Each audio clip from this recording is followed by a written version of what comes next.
Do you smell that smoke? That's the bridge back to sanity burning behind you. We crossed it, going the wrong direction, and now we aren't going back. The world as we used to know it is over. The irony is that no one is talking about the biggest reason why we'll never see sanity again. The permanent decline in energy has started. In fact, it started this year and it's accelerating. On top of that, many of us have been trapped by benzodiazepines, also known as benzos. You trusted your doctor's recommendation, and now you're caught. Getting out of that trap is going to hurt a lot.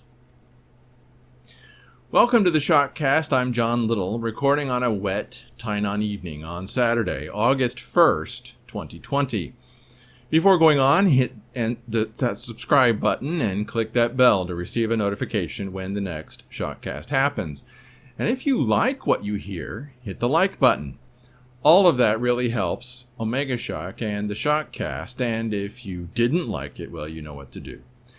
And if you want to help keep Omega Shock alive with a donation, there's a link below that will help you do that. I am grateful for all who have contributed to keeping Omega Shock alive. I could not do this without you. I am also thankful for all the prayers from readers and listeners. Thank you so very much. Please keep this ministry in your prayers. Also, subscribe to the Shock Letter and receive my articles in your inbox at theshockletter.com. You can also find my posts on Facebook and Twitter. I have 2 books that you can read for free and that I'm in the process of revising, and they are called When Jacob Returns and Ezekiel's Fire. You can find links for all of that below. Now let's get back to today's topic. The Benzo Trap and the End of the World. Monday night, I saw this video. What happened? Well, an accident is when 3 or 4 or 5 unlikely things happen at the same time. And I would say that's what happened. But we seemed to have a life-threatening emergency on Tammy's part for about every 3 days for about 6 months. And then I had my own problems start to develop really with any degree of severity in about April, May, something like that. I had been taking benzodiazepines since 2016. I slept little enough so that it was exceedingly unpleasant. It's a very long time to stay awake. And when we went back to Toronto, our family physician prescribed benzodiazepines, which are often used as a sleeping aid and an anti-anxiety medication, and something called Zopiclone, Imovane. And I hardly took the Imovane at all, maybe 4 or 5 times. But I took the benzodiazepine the way that it was prescribed, twice a day, 0.25 milligrams.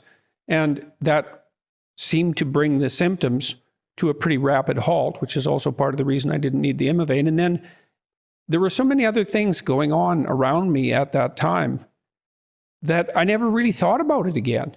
I thought that it was a relatively harmless drug, and I was taking it in a prescribed fashion at not too high a dose. And when your mom got so sick, my anxiety levels had been climbing up again. So I asked my doctor to increase the benzodiazepine dose.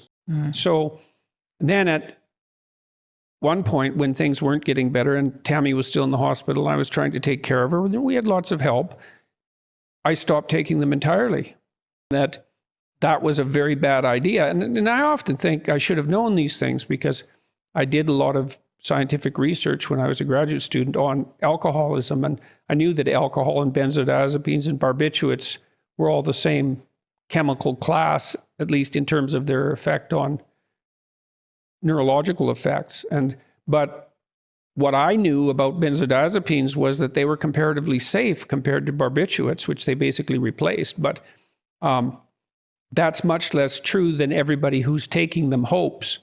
And they're very widely prescribed. And things just fell apart more and more. Tammy recovered rather miraculously in the middle of August. But I continued my sort of downhill spiral and ended up in a clinic on the Eastern Seaboard that claimed they could do a rapid benzodiazepine detox, which was a complete bloody. Essentially, I came out of that clinic worse than when I went in. So then I ended up in the hospital in Toronto, and the hospital I ended up in was also worse than useless. Yes. So, and I don't remember this part of it from December 15th onward.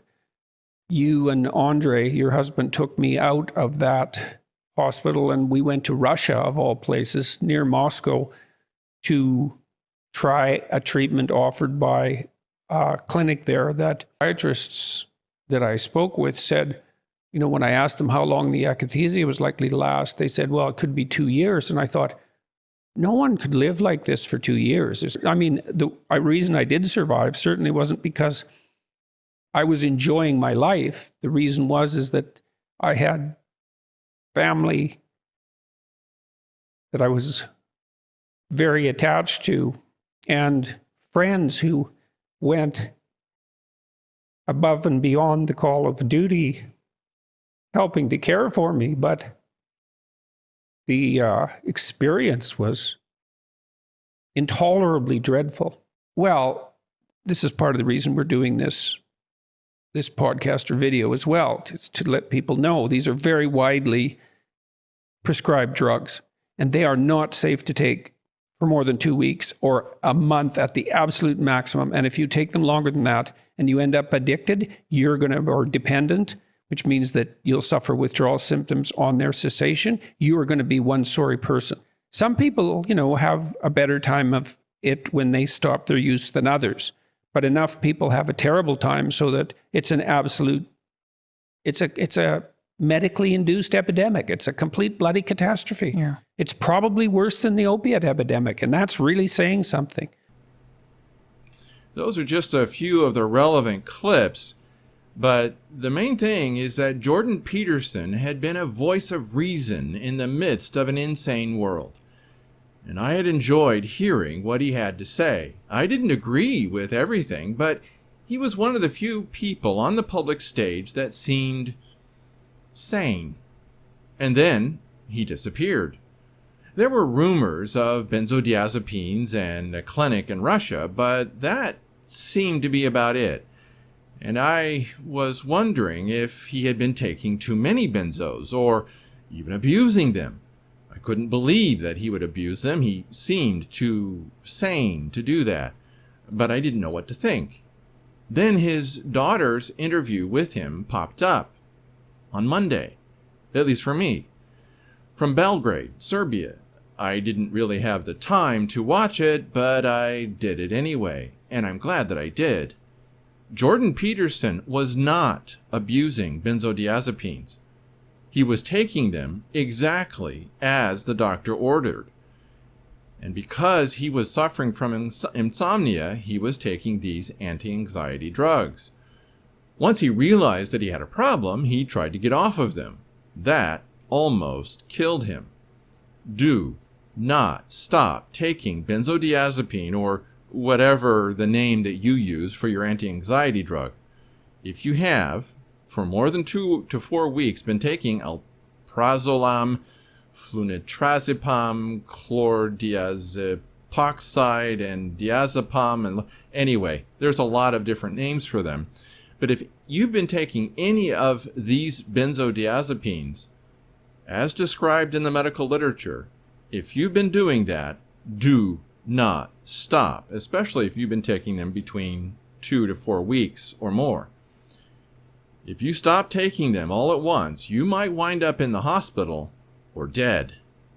The only way to get off of them is very, very slowly, and it might take months or years to get off of them. The best way to get off of a benzodiazepine is to never start. For some of you, and for me, it's too late for that. So the only way that you are going to get off of them safely is very, very slowly with the advice and help of a good doctor. And you will suffer. And yeah, I added myself to that statement. Guess what? I too had been and still am suffering from insomnia. So my doctor gave me a tiny little pill and said, take this as needed. It was 1 milligram, and I didn't take it very often. Then Mrs. Little had to have a surgery, and we had to move, and on, and basically sleeping became next to impossible. Never understood how insomnia could be a problem until I got it myself.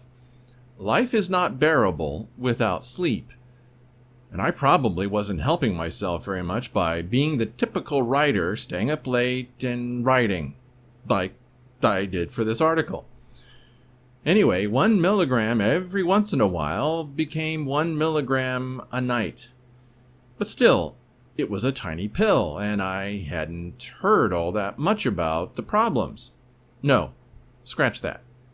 I had not been paying attention to what people had told me. A friend was given 1 milligram a day of benzodiazepine and suffered terribly getting off of it. Just 1 milligram a night. The same as I'm taking now. But let's stop a bit and rewind to that Jordan Peterson video. Prior to that video, I had been to my doctor telling him that I was still having trouble getting to sleep. Yes, on 1 milligram benzodiazepine a night. And I asked for something else. He seemed cool with all of that and then increased my dose of benzodiazepine to 4 milligrams a night without telling me. After watching what Jordan Peterson had gone through, I looked a little more carefully at my own prescription and realized just how close to disaster I had been. Again, my doctor had quadrupled my dose without telling me. And it doesn't sound like I'm the only one who has been given larger and larger doses of a drug that is almost impossible to escape. Now, if our future was going to be 2019 normal, this might not be a problem. You and I could take these drugs for decades without problems. I've known people who did. In fact, I know someone who took Valium for more than 40 years and lived to the age of 96. She was fine.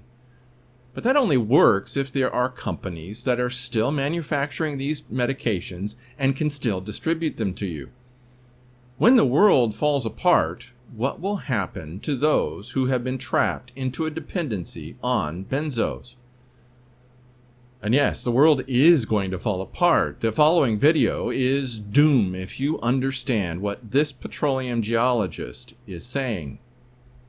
So what that means is that as those wells are, the shale wells are reactivated in this month, next month, maybe the coming month, production's going to climb back up. But the other very important thing that's going on is if you look down at the bottom of the blue curve down in the right-hand corner, we're at 165 tight oil rigs right now. That's the average for June. We need about 500 rigs running to maintain production at 11 million barrels. And we need 600 or so to maintain production at what corresponded to 13,000 barrels a day that you've referred to. Okay, so at 165, there's no way in the world that we can get back to 13,000 barrels a day of U.S. production for a long, long time. We have to build that rig count back to 500 or 600 from 165, and we got to drill all those wells, we got to frack all those wells before it finally comes back up. So the presumption that you can just flip a switch there and we're back, we might get back short term to something approaching 12 million. But we are in deep doo-doo as far as a country trying to rebuild our production. And that began long before coronavirus. I mean, that process was starting 18 months ago when the rig count started dropping. So that is something that is just not appreciated. But then sometime after that, when we really do need to go back to 13 million barrels in order to address a bona fide full recovery of demand after this health crisis really and truly is over, it sounds like we're basically screwed. It ain't going to happen. That's exactly right. And the video is titled Art Berman, Expect Oil Prices to Move Down, Then Way Up. And that's just a short clip from that video. America will never see 13 million barrels a day of oil production ever again. And there are very few who understand how serious a statement that is. The peak in oil is over. And it's all downhill from here. What happens to the world when you subtract 3 million barrels a day of oil production? War, and lots of it. People have not thought this through, but there is no escaping this. War is coming, and millions will suffer and die.